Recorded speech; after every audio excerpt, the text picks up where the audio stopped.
What's up, fight fans? This is Kurt DeVille with Counterpunch Boxing News, and I have some more news concerning Anthony Joshua. Get this. Anthony Joshua admits his career doesn't have enough time left to reach undisputed goal. Former two-time heavyweight champion Anthony Joshua has always had a dream of becoming an undisputed king of the weight division. That dream, Joshua admits, will likely not happen in his career.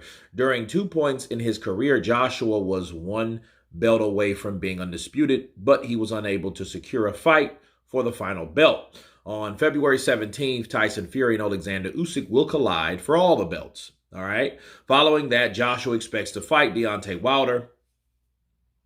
And there are several mandatory orders in play for Fury. Usyk has a contracted two-way clause, okay? Because of that scenario, Joshua feels that he doesn't have enough time left in his career to accomplish the undisputed goal. He said it won't happen anymore. I think it's just the reality. What will happen is that Usyk and Fury are now in position to compete for undisputed, and once they compete for undisputed, the belts will get split up again.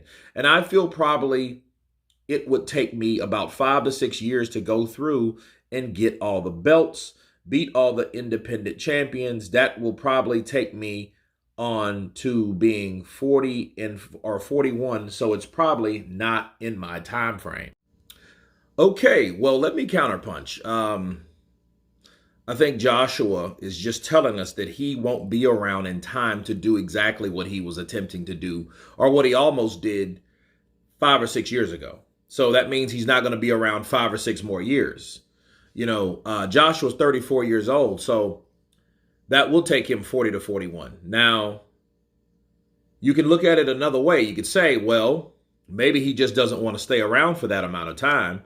You know, but I think, if anything, people need to understand what Joshua did when he did what he did. And I know it's frustrating to say, hey, it's time for you to start over. Because he lost the belts last year for the final attempt to Alexander Usyk. All 4 of them, okay, including the IBO and the Ring magazine, okay? So that actually is 5. The WBC belonged to Tyson Fury. It was held by Tyson Fury, should I say. And I think what Joshua did in his career was more than anybody else did in the last, since Klitschko, really, to be real with you guys. I mean, Anthony Joshua did more in the heavyweight division than any other fighter that we have fighting today. More than Tyson Fury, more than Deontay Wilder, more than Joseph Parker, more than Andy Ruiz.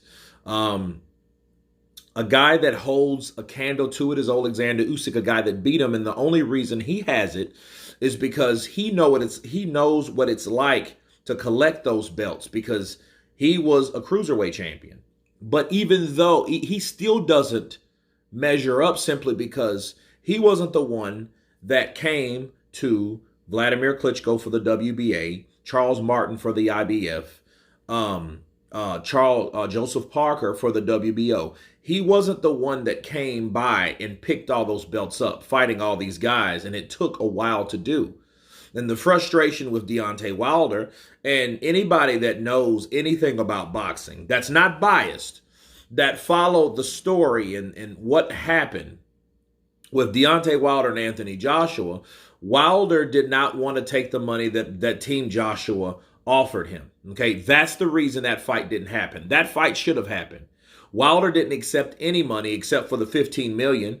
First, he said they agreed. Then he said they didn't agree. Okay, they throw up their flag of the $50 million deal, which didn't even have a contract attached to it. It was just like, say you're going to do it, and that's it. Before we sign a contract, you got 24 hours or 48 hours.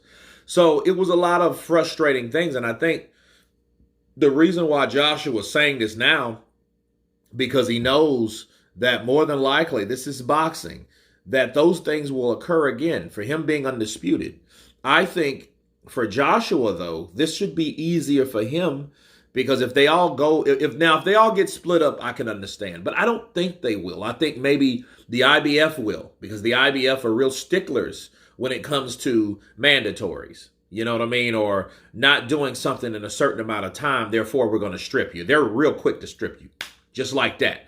But I think whoever wins out of Tyson Fury and Alexander Usyk, they will at least have those belts for a while. And AJ just needs to start winning. If he beats Wilder, okay, there's really nobody else to fight but a mandatory, maybe, because Hergovic will be in line for that vacant title. And I think Joshua would probably have to fight him. And then if he does fight him, he can at least be 3-time world champion. Because I think he can beat Hergovic. I think Hergovic doesn't have the skills to beat Joshua. I just don't. I seen him fight Dempsey McKean, and I was like, trash. But Dempsey McKean is a smaller southpaw, so, you know, maybe that was the reason. But we did see him with another southpaw, and he struggled, but again, another southpaw. So it may be an interesting fight, and I think Hergovic will try to knock Joshua out because him, like Otto Wallin, believes that Joshua ain't worth a damn no more. So, you know, I think that fight could happen.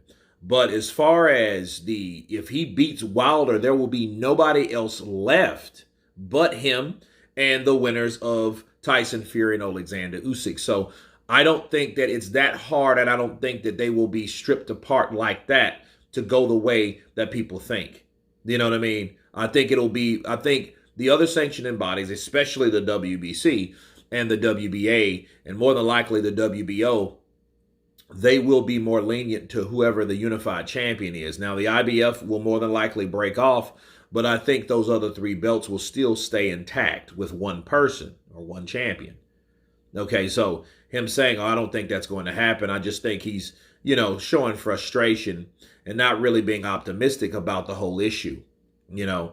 But the whole idea is to think about what he did in his career, because it basically took him his whole career to get those 3 belts. You know, he got the first belt in 16 against Martin. Then he fought, who else did he fight in 16? He beat Dillian White in 15. He fought Charles Martin in 16. It was somebody else he fought. I believe, I can't remember. I don't know who he fought in 16. But I know in 17 he fought Klitschko, and then he was supposed to fight Pulev, but he ended up fighting Carlos Takam. Right. Then in 18, he fought Joseph Parker, and then he later fought Alexander Povetkin, the former WBA champion. Okay. So, you know, and then 19, of course, he fought Ruiz twice, and then he fought Pulev, the guy that he's supposed to fight in 17. So, you know, then Usyk, those 2 losses, and now we have this year with the 2 wins. So that's basically the itinerary of Anthony Joshua. And, you know, it's a frustrating thing, but he's basically telling us, though, you know, that he doesn't want to deal with the frustration of what he's already done, and I don't think he plans on staying around longer. You know what I mean? You could look at it as maybe being a cash-out statement. You know what I mean? Because, you know, especially if I see him getting beat or knocked out by Deontay Wilder, you know, especially Otto Wallin. If he gets beat by Otto Wallin, I think this statement, people seen it coming, and then people will look back at this statement and say, you know what? That's what AJ meant. He meant that he wasn't going to stay around longer, and he wasn't as hungry as he used to be. But anyway, you guys tell me what you think about Anthony Joshua admitting that he doesn't plan on staying around to see another undisputed opportunity for himself. Of course, please subscribe. And you guys been Counterpunch. Peace!